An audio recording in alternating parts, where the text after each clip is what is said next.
describiendo el anticristo ya en Jerusalén, donde ya tiene sus cuarteles generales.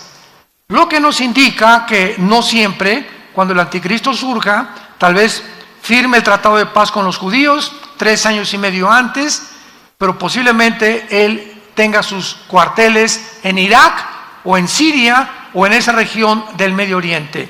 Por alguna razón se moverá a Israel a los 3 años y medio de la semana 70 de Daniel, y a los 3 años y medio llegando a Jerusalén, el anticristo va a entrar al templo judío, que les permitió anteriormente reconstruirlo y meter dentro del lugar santísimo del templo judío una imagen de él que se llama la abominación desoladora. Este término, abominación desoladora, es una imagen que en el capítulo 13 del Apocalipsis se nos explica que el falso profeta va a hacer que el mundo adore esta imagen.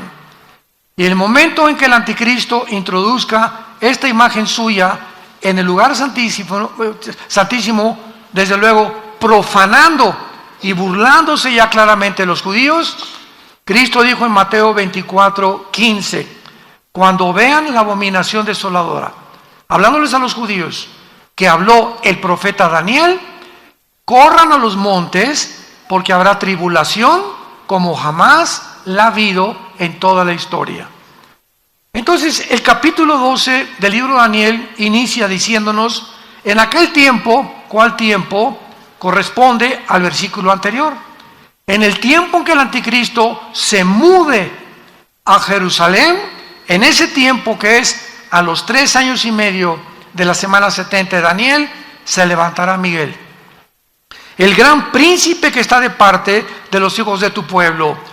El arcángel Miguel tiene asignada la misión especial y la responsabilidad, el deber de proteger y de cuidar al pueblo judío.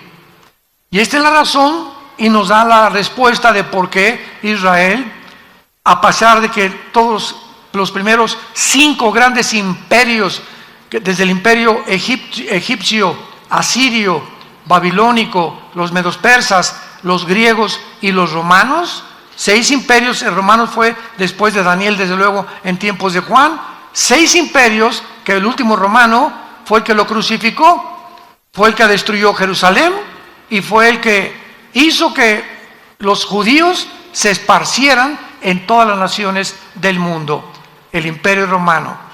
Esto nos habla de cómo es posible que detrás de tanta persecución, este grupo étnico de judíos hayan podido sobrevivir. Sin embargo, es muchísimo más grande el milagro que sucedió en 1948 del siglo pasado, cuando después de casi 1900 tantos años de ser repartidos por el mundo entero, después de la persecución de los nazis, la Liga de las Naciones, antes no era la ONU, era la Liga de las Naciones, votan a que ese pueblo étnico regrese a su tierra el 14 de mayo de 1948, ante los ojos expectantes e incrédulos de geólogos, antropólogos, estudiosos, historiadores, geógrafos. ¿Cómo es posible que nunca este milagro se había visto en la historia de la humanidad?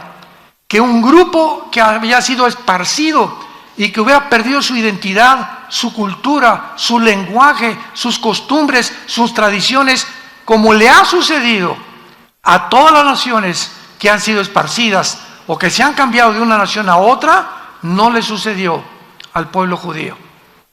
Mantuvieron su religión, mantuvieron su idioma, mantuvieron sus tradiciones, mantuvieron su cultura y regresaron en el 48 para fundar más milagroso en un día. No tomó meses, tomó un día para que se formara el Estado independiente soberano de Israel. Cuando David Ben Gurión es nombrado el primer ministro el 14 de mayo y al otro día, inmediatamente en la madrugada, los árabes los atacan. y sobreviven cuando casi no tenían armas. 1956 los vuelven a atacar, vuelven a sobrevivir. Viene la guerra de 1967, donde el presidente Nasser de Egipto le habla al presidente de Siria, de Irak y de Líbano: vamos a sacar a los judíos y aventarlos al Mediterráneo, aplastémoslos como puercos y desaparezca el pueblo judío. Y se juntan 5 naciones árabes para poder atacar a un pueblo que era superado 12 a la 15ª potencia de probabilidades que tenían los judíos de sobrevivir la guerra de junio de 1967, que se llamó la Guerra de los 6 días. Uno de los más grandes militares en la historia del siglo XX fue el general Schwarzkopf. Hay su libro con su biografía de la puedes conseguir, y fue el que dirigió la operación en el desierto en 1990-91, cuando se juntaron 29 naciones en una coalición dirigidas por el presidente Papa Bush para sacar a Saddam Hussein de Kuwait, que había llegado a matar a las mujeres, a los niños y apoderarse del petróleo del Medio Oriente, y quería poner de rodillas al mundo entero. Pues las naciones reaccionaron y se formó una coalición, y el que dirigió toda esta operación fue el general Schwarzkopf. El general Schwarzkopf, cuando leí sus memorias hace algunos años, escribe lo siguiente: yo estudié en West Point, la mejor academia militar en Estados Unidos, y estudiamos las guerras del Peloponeso, las de Napoleón Bonaparte, de Carlomagno, los increíbles avances de Alejandro el Magno, que en casi 10 años conquista todo el Medio Oriente y parte de Europa y África, y todo Gengis Khan, y nunca en la historia de la milicia, escribe el general Schwarzkopf, había habido una guerra tan milagrosa, donde no tenían 0 probabilidades de sobrevivir, como la guerra de los 6 días. ¿Qué pasó en esta guerra? Bueno, pues se juntaron las 5 naciones árabes y los judíos, sabiendo que los árabes, principalmente en Egipto y en Siria, se levantan a las 7:30, 8 de la mañana, y son considerados hasta el siglo XXI los judíos los pilotos más diestros y los mejores pilotos que los MiG rusos, que los de Inglaterra, que los F-35 de Estados Unidos. Los pilotos judíos se consideran los mejores pilotos del mundo. Ahora que fuimos a Israel, nos contaron nuestros guías que tienen las bases. ¿Dónde creen ustedes que tienen las bases ahora? Debajo de la tierra. Y de repente voy, y sale un avión y voltea así, ¿dónde está? Se cierra inmediatamente, camuflajeado, el lugar de donde salió el avión. Ahora los aeropuertos militares y del Mossad se encuentran subterráneos. Increíble. Bueno, se levantan los judíos el 1 de junio a las 5 de la mañana, y a las 6 de la mañana se dirigen al aeropuerto de Egipto y bombardean y acaban con toda la aviación egipcia en media hora. Se van a Siria y acaban con todos los aviones de sirios. Se van a Irak y acaban con todos los de Irak. En menos de 3 días tenían el control del aire. Y teniendo el control del aire, tienes el control terrestre del ejército y de la marina, si es que la marina va a intervenir. Que en este caso no intervino, no hubo necesidad.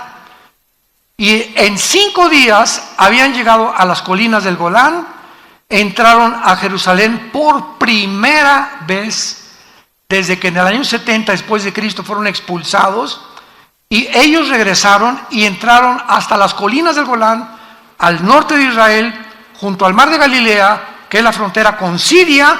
Se apoderaron de la frontera con Siria, las colinas del Golán, y al 6º día, la Liga de las Naciones les mandó un recado: párenle. Y qué increíble que terminó la guerra en 6 días. ¿Saben por qué? Porque el 7º tenían que descansar. Parecería una coincidencia, ¿no? Pero así fue como sucedieron las cosas. Bueno, pasó el tiempo y tuvieron que volver las colinas cerca de Egipto. Tuvieron que, Jerusalén se tuvo que partir. Ahora que fuimos a Jerusalén vimos del muro de los lamentos, que es el lado oriental, ¿verdad? Occidental es de los judíos, el otro donde está la mezquita Omar es de los musulmanes todavía. Y entonces está repartido Jerusalén entre unos y entre otros. El banco oriental es de los palestinos, la franja de Gaza es de los palestinos, pero se quedaron con las colinas del Golán, que son la frontera con Siria. Y dijeron, esto no lo negociamos jamás. Porque el día que negociemos que entregar las colinas del Golán, el ejército sirio lo tendríamos en la frontera de nuestro país y nos amenazaría con acabar completamente con la nación. Que fue lo mismo que hizo Putin en Ucrania. Dice Putin, si entra la OTAN o las naciones de Europa a Ucrania, desaparezca Rusia. Porque de Ucrania a Moscú hay 15 minutos en que llegue cualquier misil. Y lo que quería Putin, ¿verdad? Invadir Ucrania para poder impedir que la OTAN entrara, pudieran misiles. Bueno, esto ya es otro cuento, pero es como también si en México, y le dice Rusia al gobierno de México o China, vamos a poner misiles apuntando a Estados Unidos. ¿Ustedes creen que los gringos lo van a permitir? ¿Lo van a permitir? Digo, por el amor de Dios. ¿Qué fue en el 1962? Llega Nikita Khrushchev y pone misiles en Cuba apuntando a Estados Unidos, 1962. Y los satélites le dicen al presidente John Kennedy, hoy están los rusos en Cuba apuntándonos con satélites. Esto no puede ser. Inmediatamente John Kennedy habla con Khrushchev, o lo sacas o entramos a la Tercera Guerra Mundial. Duró 2 semanas el conflicto de 1962. Hay películas de esto, muchas de ellas han hecho. Khrushchev, gracias a Dios que se puso las pilas, ¿verdad? Y sacó sus misiles y se evitó desde la Segunda Guerra Mundial una Tercera Guerra Mundial, en 1962. Ahora vuelve a suceder con la invasión de Putin en Ucrania, pero esto vemos claramente en la nación de Israel, que de qué forma los judíos han sobrevivido milagrosamente. Y dice la Biblia, se levantará Miguel, el gran príncipe que está de parte de tu pueblo. Ahora, a continuación, el capítulo 12 que culmina con un libro maravilloso que es Daniel. Dice el Espíritu Santo que cuando se levante Miguel, en el tiempo en que el anticristo, versículo anterior, ponga sus tiendas de campaña o sus cuarteles generales en Jerusalén, será tiempo de angustia. Es muy importante a todos ustedes que les gustan las profecías, porque la palabra angustia se traduce en todo el libro de Daniel, en Jeremías y en Isaías, con la palabra Sarah, con T-Z-A-R-A-H, Sarah, que es y siempre relacionado con los 7 años de la tribulación. Veamos un ejemplo en el libro de Jeremías, capítulo 30, versículo 7. Cuán grande es aquel día, tanto que no hay otro semejante a él. Tiempo de tzara, tiempo de angustia para Jacob, pero de ella será librado. Vemos aquí claramente que este tiempo de angustia es para, no la iglesia. Jacob representa a Israel, que fue el papá de las 12 tribus. Entonces, el tiempo de las 70 semanas está destinado a Israel, no a la iglesia. Es una de las tantas evidencias que la iglesia no atravesará la tribulación. Entonces, es importante todos estos puntos y todos estos detalles, porque el tema de la gran tribulación o el tiempo de angustia mencionado aquí es un tiempo continuamente usado por los profetas y todos sin ninguna excepción. En el Antiguo Testamento, cuando oigas el día de Jehová, el día de la ira de Jehová, el día terrible de Dios, el día del Señor, Todos estos términos se refieren al tiempo de angustia que se está mencionando en el capítulo 12, versículo 1 del libro de Daniel. Y Cristo en Mateo 24, versículo 15 al 21, manda esta advertencia a los judíos y les dice: cuando vean ustedes la abominación desoladora, cuando el anticristo vean que se mete al templo, en este momento huyan a los montes. Mateo 24, 15 al 21, porque será tiempo de gran tribulación como nunca jamás lo ha habido desde entonces. Y luego dice en el Evangelio de Lucas, capítulo 21, versículo 34, mirad también por todos ustedes, que sus corazones no se carguen de glotonería y embriaguez y de los afanes de esta vida. Y venga de repente sobre vosotros aquel día. ¿Cuál es aquel día? Se le llama día de 24 horas, hay días de un año, para Dios 1000 años es como un día, etcétera, etcétera. Aquí está refiriéndose a todo el tiempo de la tribulación.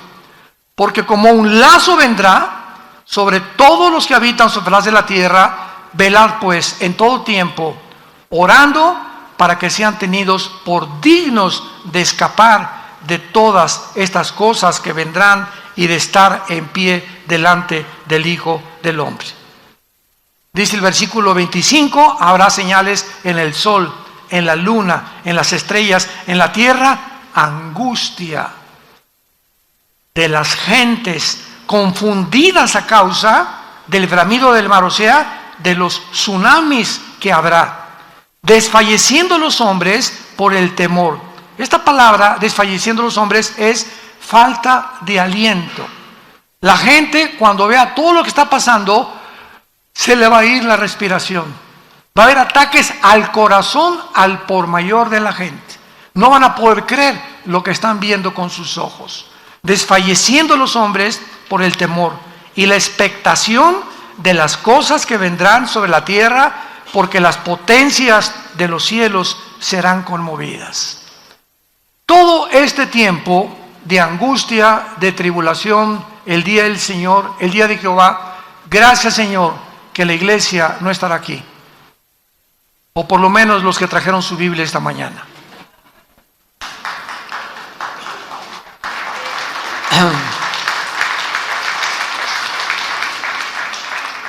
Ahora es interesante que desde el Antiguo Testamento, por ejemplo en el libro de Deuteronomio, capítulo 4, versículo 30, se profetizó esta angustia y este tiempo para Israel. Y dice, cuando estuvieran en angustia, la misma palabra, Sará, que se usa en Daniel 12:1.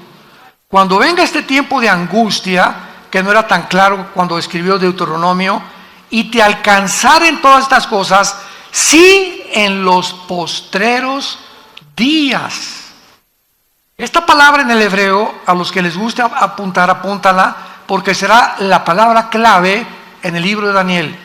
Acharit, como suena con CH, Acharit, Yom con Y, que se traduce postreros días o los últimos tiempos. Esta profecía está claramente detallada y apunta al final de la historia de Israel.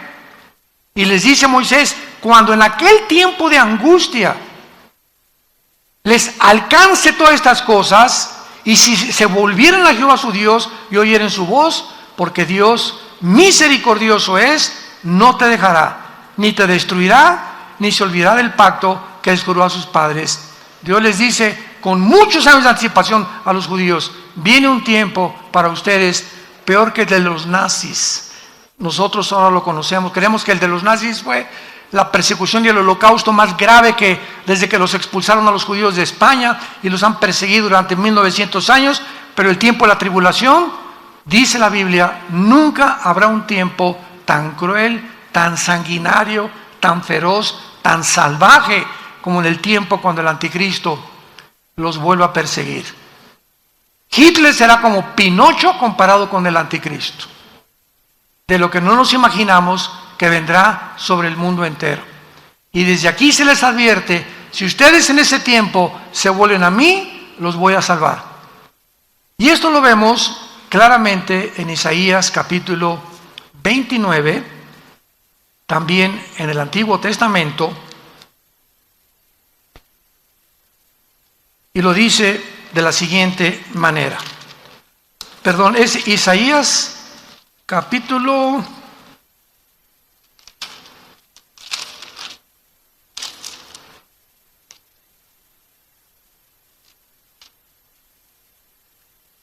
Está en Isaías hoy también el versículo a la mano, que Dios va a esconder en un lugar especial al remanente, porque habrá un remanente nada más, o sea, un pequeño grupo de judíos que se van a salvar.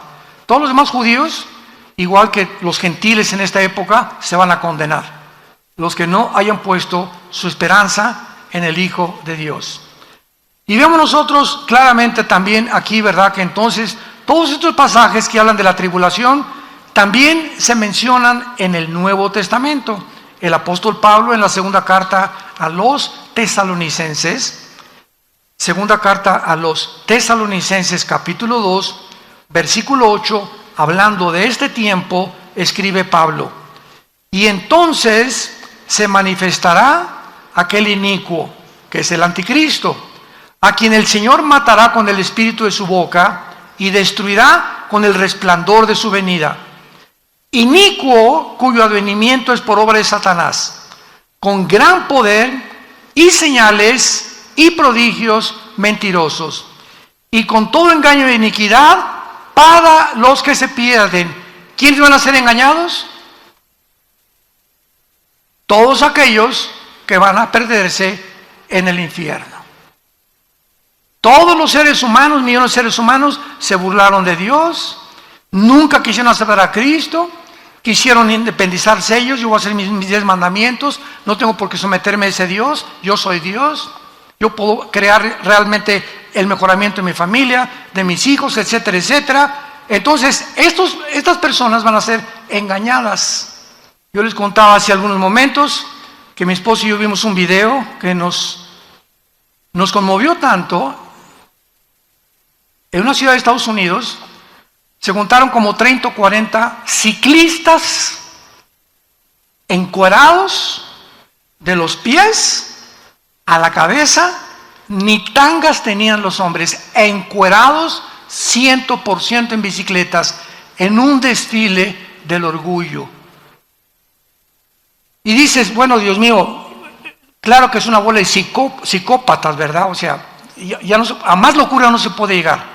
Pero lo que nos conmovió el corazón es el público sentado con sus niños. Increíble que la gente llegue el momento de aceptar algo inconcebible hace algunos años como normal. Increíble. Hay un poder engañoso ya operando en el mundo, en las mentes de los seres humanos, donde ven algo asqueroso, algo que lastima a los niños para toda su vida, y lo aceptan como algo normal para no ir en contra de la corriente, porque si el mundo dice que es normal, para mí es normal entonces, y el mundo se convierte en mi Dios y no su palabra, ni el Dios y Padre de Jesucristo. Y estamos en el tiempo, santos de Dios, en el que Dios te va a probar, a ti y a mí, para ver si es cierto de qué calibre estás hecho.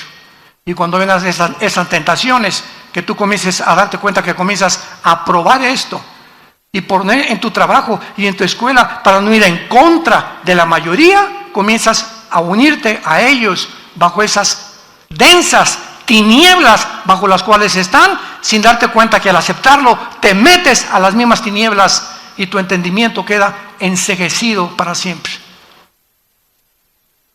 Pablo llama en Romanos 1 mentes reprobadas. ¿Qué significa en el griego? Mentes, personas que ya no distinguen, ya no disciernen entre el bien y entre el mal. Ya no saben definir qué es una mujer. Increíble. Ya no saben definir lo que es un hombre. Ya no saben qué es un matrimonio.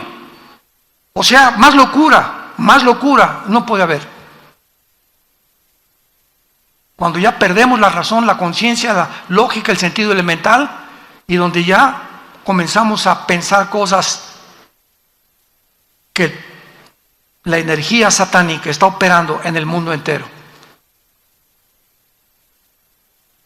Muy bien, ahora veamos que todas estas escrituras de la gran tribulación, y todo esto es el preludio, imaginémonos en la tribulación las locuras que va a haber, imagínense.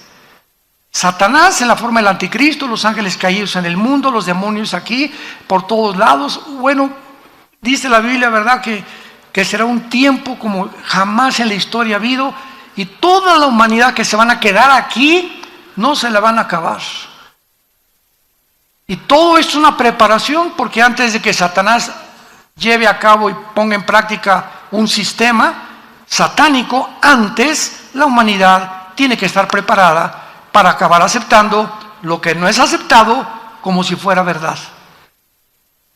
Y todo esto nos está preparando, te está preparando mentalmente para que lo peor que venga lo aceptes tarde o temprano.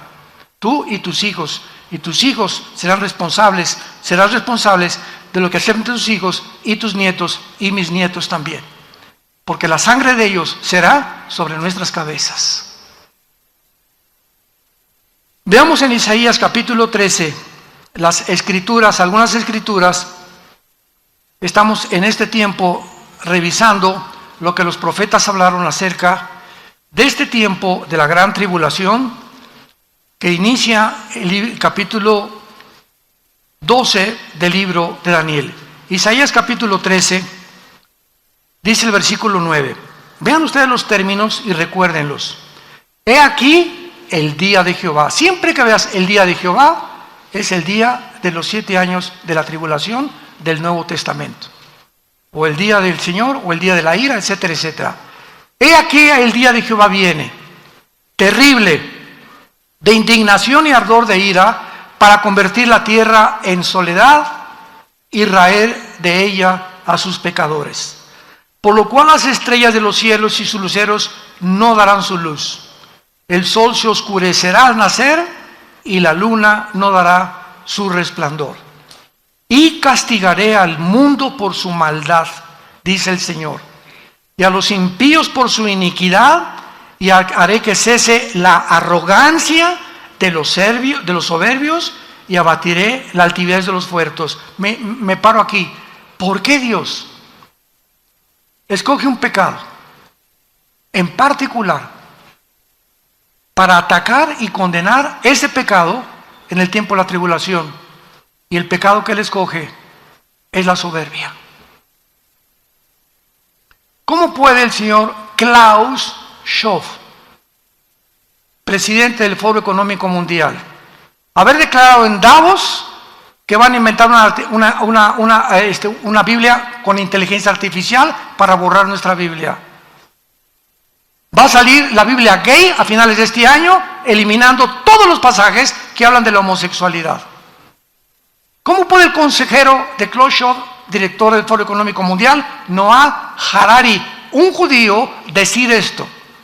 La Biblia no es un mito, Cristo nunca vino al mundo, no existe, seremos dioses. La tecnología y la genética nos ayudarán a crear, escuchen estas palabras, una super raza humana. Digo, esto es lógico porque desde hace cuánto que se promulgó la teoría de la evolución, más de un siglo, por Carlos Darwin. Y si llegamos a la conclusión, al aceptar la teoría de la evolución, que somos amibas,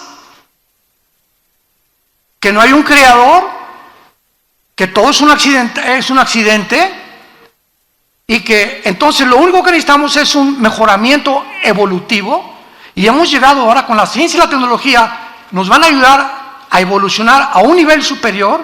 Pues es lógico que habiendo creído una mentira, dé paso a otra mentira, y la mentira a otra y otra, y se vuelve una torre de Babel, hasta que inunda el mundo entero de mentiras, y la humanidad llega al siglo XXI a creerlo, que podemos mejorar la raza con la genética y la tecnología moderna. A esto hemos llegado, iglesia y familia de Jesucristo. Abatiré la altivez de los fuertes. ¡Qué soberbia! Le creyeron la mentira de Satanás a Eva en el huerto del Edén. ¿Cuál fue la primera mentira que lanzó Satanás? Serán como dioses. No necesitas leyes, no necesitas a nadie, tú eres Dios. Tú puedes ser el jefe de tu familia sin consultar a Dios. Tú puedes saber educar a tu esposa y a tu esposo. Ustedes pueden saber educar a sus hijos sin la ayuda de Dios. Pueden gobernar sin la ayuda de Dios. Pueden penetrar en las profundidades de la ciencia y los secretos de la ciencia que están saliendo ahorita. Y una vez que los descubrimos se vuelven monstruos contra nosotros. Y la ciencia nos ayuda a crear monstruos, una raza híbrida. ¿Qué es lo que están haciendo y lo que están formando? Y entonces la ciencia deja de ser ciencia y se convierte en ciencia ficción. Porque lo que es ciencia ficción, eso no es ciencia. Si algún ginecólogo, algún genetista, algún biólogo me llega a decir, con sus credenciales y sus doctorados, que se puede crear una raza superior, ¿verdad? Le digo, ¿de cuál fumaste, compadre? Ni siquiera un viaje del LSD que hicieron los Beatles puede afectar la mente tanto como estos locos. ¿De dónde pueden ellos llegar a creer eso? Que el hombre no es hombre, es mujer, y que la mujer se puede hacer hombre y el hombre se puede hacer mujer, y que ya no hay géneros. Esto ya no hay palabras para describirlo. Dice el versículo 13, porque haré estremecer los cielos y la tierra se moverá de su lugar en la indignación de Jehová de los ejércitos y en el día del ardor de su ira. ¿Cuándo será esto? En los tiempos de la tribulación. Y se levantará Miguel. En ese tiempo Miguel agarra todo el ejército listo para enfrentarse con los ángeles y Satanás. Apocalipsis capítulo 2. Y vendrá una guerra cósmica en el cielo, mientras aquí abajo hay una guerra en el mundo queriendo todos huir de Dios. Veamos otro pasaje de las Escrituras en Isaías 24. Esto está increíble. Isaías 24. Estos pasajes que estamos describiendo el tiempo de la tribulación fueron escritos hace 2000, apúntalo en tu Biblia, 700 años. El libro de Isaías, ahora que fuimos a Israel, entramos al Museo del Holocausto y nos enseñaron los rollos del Qumran, que en 1947-48, cerca del Mar Muerto, descubrieron unos esenios, es un grupo, una secta que se formó en Israel, en unas jarras de barro, y ahí está el rollo de Isaías, así como está en los rocos, exactamente como lo tenemos, y rodea todo el Museo del Holocausto. Ahí está escrito originalmente tal como se encuentra aquí. Documentos de la Ilíada, de la Odisea, de cualquier escritor que tú me has dicho, de Platón, de la República de Platón, de Sócrates, de Demóstenes, de Zenón, de cualquier filósofo o escritor que tú me quieras mencionar, no existen más documentos originales que los que tiene la Biblia. No, la Biblia es hecha por hombres, no saben ni lo que estás diciendo. ¿Quién te lo dijo? Mi maestra de secundaria, con razón.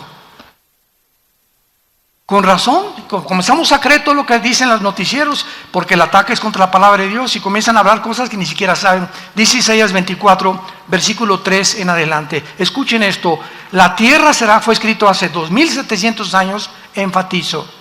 La tierra será enteramente vaciada, completamente saqueada, porque Jehová ha pronunciado esta palabra. Se destruyó, cayó la tierra, enfermó, cayó el mundo, enfermaron los altos pueblos de la tierra, y la tierra se contaminó bajo sus moradores. ¿Por qué? Vean las tres causas. Número 1, porque traspasaron las leyes. 2, falsearon el derecho. Y 3, quebrantaron el pacto sempiterno. Por esta causa, la maldición consumió la tierra y sus moradores fueron asolados.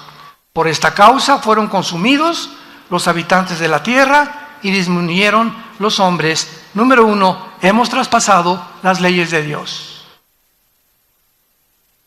Génesis capítulo 1, primer página de la Biblia. La uva va a producir la semilla que tiene, uvas, no naranjas, ni papayas, ni chabacanos, uvas, porque el conocimiento y la información, dice Dios, que le puse a la uva, contienen los nutrientes y los minerales que no tiene la de la naranja ni la de la manzana. Las manzanas van a producir de acuerdo a las manzanas. Los perros siempre serán perros y nunca se va a cruzar un perro con una gata, porque el ADN del perro es diferente al de la gata. El rinoceronte no se puede cruzar con la yegua, ni el camello con un chivo. No mezclen nunca jamás las semillas.